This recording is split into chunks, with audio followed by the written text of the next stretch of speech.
So the figure provides an illustration of a typical order entry script used by customer service representative to take an order for the pump, for the sump pump in this case. For example, if the customer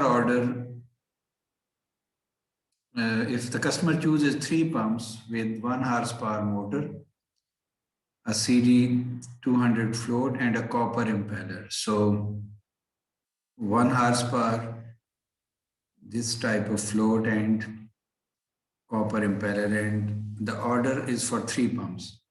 So the manufacturing order that would be generated will contain a pick list, as we discussed, a pick list to pull 3 1 horsepower motors, 3 floats, and 3 impellers, and take them to the pump final assembly area for assembly and shipment.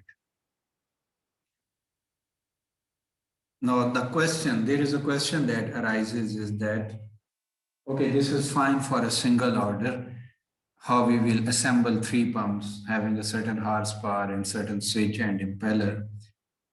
But how we can actually get an idea how many certain type of motor should we have in our stock, and how many certain type of switches should we have, and how many certain type of impeller should we have.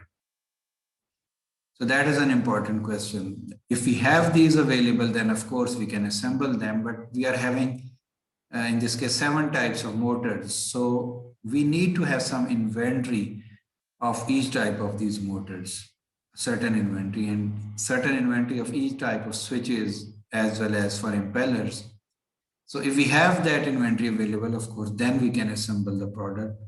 So the question is how much quantity of each variant of each module should we have?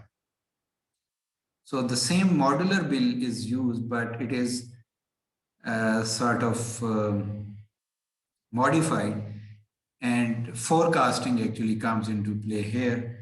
And based on historical forecasting or historical sales, there is a percentage that is applied to each of the options under each of the module.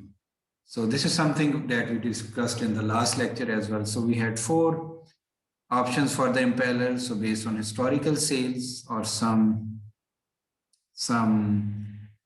forecasting method, we can assign a certain percentage. So for example, out of the 4 types of impellers, we are forecasting 45% plastic, 15% copper, 10% stainless steel, and 30% steel impellers.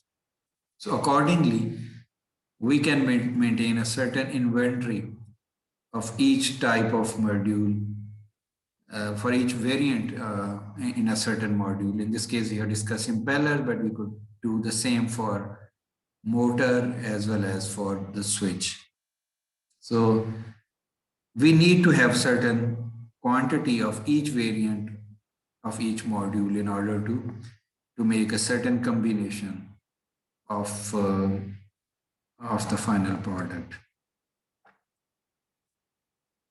So we have discussed different types of bills of material. We discussed a product tree that could be single level or multi-level. We discussed indented bill of material. We discussed summarized, and finally we discussed modular bill of material. If you have any question, you can ask.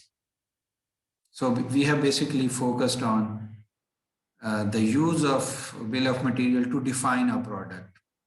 So which components will be there, what will be their quantity, and what will be their level.